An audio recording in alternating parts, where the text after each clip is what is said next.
Again, I'm keeping emotions in check and I'm trying to be as objective as humanly possible. I will get to the coaching staff in a few minutes. I want to touch on just one position and one position only. That is the most detrimental position for me in terms of, in my opinion, for the Yankees, and that is the catcher position. Gary Sanchez has been absolutely non-existent for the majority of the last 2 to 3 years, depending on who you ask. Since the ALCS of 2017, the numbers supported. I'm not getting into a deep dive about that. Defensively, we know that the issue presents itself. He cannot stop a pass ball, and he probably leads the MLB in terms of errors at the plate or behind the plate at the catcher position. Kyle Higashioka is a better defensive catcher, but he doesn't have the strongest arm, and both of them do not have consistent enough bats. Kyle has terrible plate vision and does not know how to put the ball in play. He kind of strikes and swings and misses at terrible pitches. We all know Gary Sanchez just does not have discipline at the plate. And as shown in a pinch hit scenario in Tampa, or should I say against Tampa to end the season in that final series, he's put in a pinch hit situation, 3 straight pitches, swings at garbage, just absolutely no discipline at the plate. And that just goes to show that he's just not ready to move into that next upper echelon place of some of the best catchers in the major leagues. He's been told multiple times by former players, by catching coaches. But I mean, I don't even think that's a position. I'm just throwing it out there. By multiple coaching staff members, he needs to change how he catches the baseball behind the plate. Gary is known for catching the ball always on one knee, which puts him at a disadvantage to stop pass balls. And as he's gotten further along in his career, those numbers have only increased because he is just completely unable to stop any breaking pitches that find a way to hit the dirt. And we're talking about baseball. Nobody's perfect. We know that pitches get away from pitchers all the time.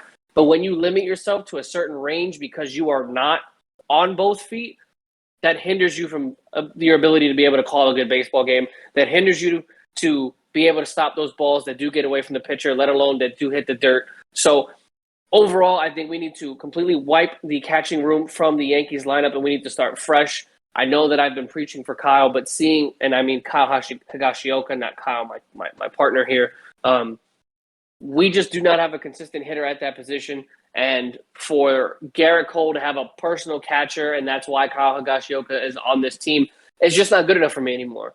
That is just a position in which they're both batting under 200. Obviously, they both have terrible strikeout percentages, and Gary's got his issues behind the plate, and then Kyle has a noodle arm behind the plate as well. So that's one thing. Next, Joey Gallo's got to get the fuck out of New York. He's absolutely atrocious. I mean, the man batted under 150 his entire tenure in New York City. He had a week or two in the stretch in the month of August in which he had like 7 or 8 home runs in 10 games. Congratulations. They were wall scrapers. Some of them were great. But consistency-wise, you just do not know how to hit the baseball and put it in play. It is absolutely home run or bust. He led the MLB in strikeouts in the regular season. He also led the MLB, I think, in walks or something like that, or pitches, like the amount of times he was hit at the plate. I don't know. But one of them is not good enough for me, and that's definitely leading the MLB in strikeouts. No discipline at the plate either. Like I said before, he's sending it into the third deck of the bleachers, or he's absolutely swinging at garbage. So Joey's got to go.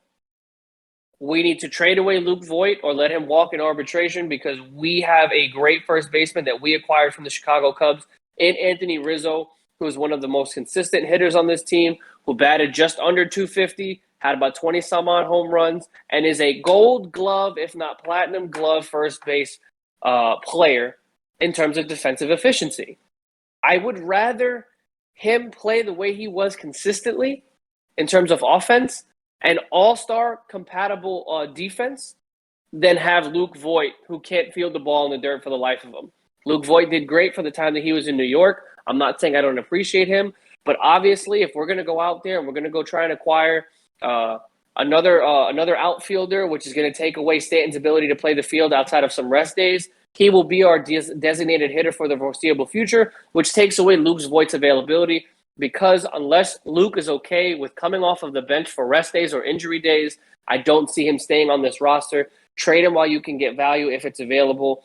Keep Rizzo, give him the extension, go get Judge his extension, and then cut your losses with Gary Sanchez. If Kyle has time on his contract, keep him as a backup. That's fine. I know we have a backup in the farm system for whatever reason. I cannot remember his name. And then we're going to get to the pitching aspect of things. Garrett Cole was paid $324 million and has not been able to pitch his way out of a paper bag for basically the last 3 weeks. He sucked in Boston. He was not doing well to close the season out, and obviously we all know what happened in the wild card game, and he just did not have his stuff going for him. Does that take away from the ability that he is Garrett Cole? Does that take away from the fact that the man throws 100 miles an hour and has amazing stuff? Absolutely not. Am I saying he's trash? Absolutely not. When you pay a man that much money and he cannot produce in the most important moments, as a baseball player, fuck being a New York Yankee. That just adds way more pressure. But in playoff moments like that, where we need you to be Garrett Cole, where we need to hand you that $324 million if a gun was held to our head to say we need to win this game, and you give me 2 innings and 3 earned runs and 2 walks, I am not tolerating any excuse. I don't give 2 fucks if you are goddamn Cy Young himself. That is inexcusable performances, and he just did not have it, and I do not want to hear it. He needs to come into next season and absolutely tear up the league. I know that speaks a lot of volume in terms of the team also has to give him some run support, and I know that early on we had a lot of no decisions and losses because he gave up runs early, but he held it through the rest of the game. In a winner-take-all wild-card performance, that is absolutely not what we have time for. We can't let him work himself out of those jams. And you can see when Boone came to get him, again, I'll get into Boone in a little bit, he was ready to come out of the game. He literally said, and I quote, "I'm out." He just, whether that meant mentally, whether that mean he knew he was coming out of the game or asking if he was coming out of the game, Garrett Cole just didn't have it going. We need another pitcher to support him. Tejon was a decent experiment at best. We had some pitchers come up in the farm system and Gill that looked very well. We had Clark Schmidt come up. Overall, the Yankees have been needing a second star pitcher. We went for the experiment with Corey Kluber. He did miss a good portion of the season with his injury. I believe it was a back injury. So we will see what happens in the pitching staff. The one area that I really am not too worried about is going to be the bullpen. I do know for a fact that Loaisiga showed himself to be an all-star. We have a lot of good relievers coming out of there. If we can sign Clay Holmes, if we can keep Severino back there on the bullpen aspect, I don't know if he could continue to be a starter. It really depends on the consistency that he's going to be able to perform into the next season because he's under contract. We will see. The one questionable aspect of the bullpen, or should I say 2 players, but in terms of questionable, would be the back half outside of Loaisiga, which is Chad Green, who had an atrocious year, and then Aroldis Chapman had his ups and downs this year. I know that he started the season off with, I believe, 13 or 14 straight consecutive saves, but he went about a week and a half of a couple of blown saves that cost us a lot of great games that we were up by a decent amount later on in the year. So I don't know in terms of what Cashman has in his mind of what he's going to do with Chappie. I don't know if he's going to trade him for some value, let him walk, cut him. It doesn't really matter. At the end of the day, we do need to solidify that back half. And if that means Loaisiga does move to the closer position or permanently at the setup spot, then so be it. We will just have to kind of, once again, play that by ear. I do see that portion of the bullpen being an issue if they both are re-signed. I don't know Chad Green's contract situation. I know he was given an extension after, I believe, the ALCS against the Astros in 2017. So if he's up, I don't know if we give him a 1-year deal to kind of prove himself or if we kind of keep him on this roster just to give some veteran leadership in the bullpen. But that's one area I'm not too panicked about. And now we get to the most important part. Now we get to the part where I feel my hand starting to shake because this is the part that absolutely drives me up the wall, and that is lack of managerial presence. Aaron Boone cannot manage a baseball game to save his life. If a gun was put to his head and they said, win this game based off of your skill alone, he's getting shot several times. I know that is drastic. I understand that is probably terrible of me to say as an individual, but it has just been reflected all season long.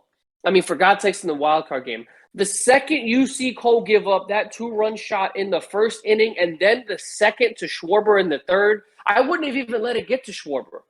If I'm being honest with you, this is winner take all. You have 11 players in your bullpen. I immediately have someone warming up the second I see him give up that 2-run shot to Bogaerts.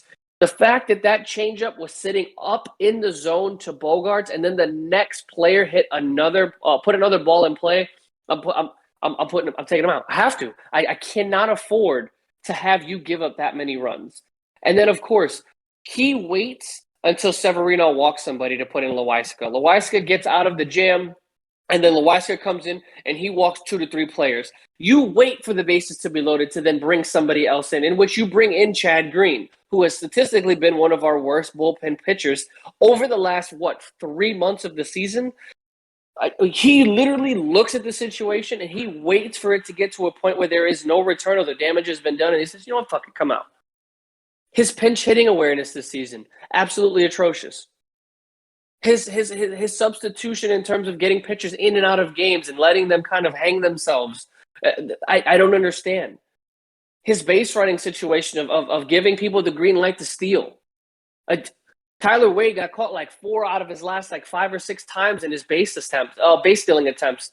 And that's not because he didn't have a bad lead. You're just running on a catcher that has a great arm. And any common sense manager looks at a situation and says, if they know Tyler needs to run and they know that catcher has a good, I'm literally pitching anything that's not off speed and I'm sending it. I'm literally throwing it to second 9 out of 10 times. And then don't get me started on Phil Nevins, who sent Aaron Judge on that shot from Giancarlo Stanton off the wall. That is absolutely uncalled for. Outside of our pitching coach, who dealt with a lot of injuries this year and was able to manage a great bullpen, whether or not it was up and down, he found a way to rally the troops together, get it done, and lock it down for games that were blown open in the beginning. Our bullpen held it down for the majority of the year. He is the only person on this team that has a solidified job, in my opinion, next season. Aaron Boone's contract is up. Get the fuck out. Phil Knepp, get the fuck out. Brian Cat, get the fuck out. I'm absolutely annoyed with the entire front office of this organization because they want a puppet. They want someone that listens to them from the top. In my opinion, there's no reason to get over analytical in the sport of baseball because to me, I'm very old-fashioned. If a pitcher is dealing, I don't give 2 fucks what numbers say. And I know that numbers are important, but that does not affect a pitcher's ability to continue his down. A pitcher that comes off of, hypothetically, let's say, striking out the side within less than 10 pitches or 11 pitches, whatever. I'm talking complete confidence, no matter what portion of the lineup it's in. Outside of an MVP caliber pitcher who's just, a player like a Giancarlo Stanton or Mookie Betts or something like that, obviously I'm not pitching consistently to him. I'll pitch around him. And if I go 2-0 in the count, I'm going to walk him and I'm going to go and face the next guy. But that's a normal situation for a pitcher.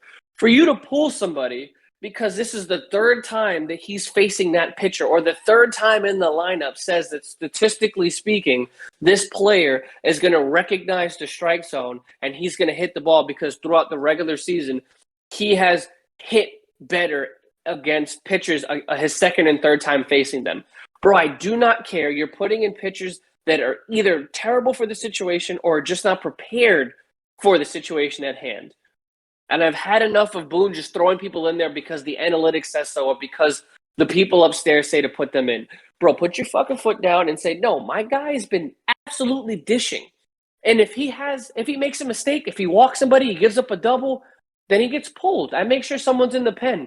You do not pull them because you're scared that someone's going to hit off of them. That's what pitching is. Granted, I understand I'm not the most baseball savvy individual and that analytics are crucial in sports. But you don't go and do that every single time and you overmanage a situation. Every time we play the Rays, it is Kevin Cash versus Kevin Cash because Aaron Boone does not know how to manage the way out of a paper bag. He always tries to overmanage certain situations that are just unnecessary. Again, I said it. Pinch hitting and pitching substitutions has been atrocious since he has basically been the manager of the Yankees. We have progressively gotten worse in our lengthiness to last within the postseason. And since Aaron Boone has been the manager of the Yankees, we have not made it past the NLCS into a World Series. And I know that last time we were in an ALCS, we got annihilated. So the Yankees have a lot of things to work from in terms of this offseason. I don't necessarily know if Aaron Boone is going to be gone because Cashman loves to manipulate him because he is a puppet. But top priorities for me, go and get a catcher. Re-sign Judge and Rizzo immediately, no hesitation, and we got to go out there and get another starting pitcher because Corey Kluber at his age and his peak, the experiment didn't pan out well, and we need to find a way to go out there and get somebody that is going to be able to combat and be a second ace alongside Cole. You feel better? No, I don't feel better because I wanted to throw a lot of F bombs and a lot of emotion, but I had to again remain objective.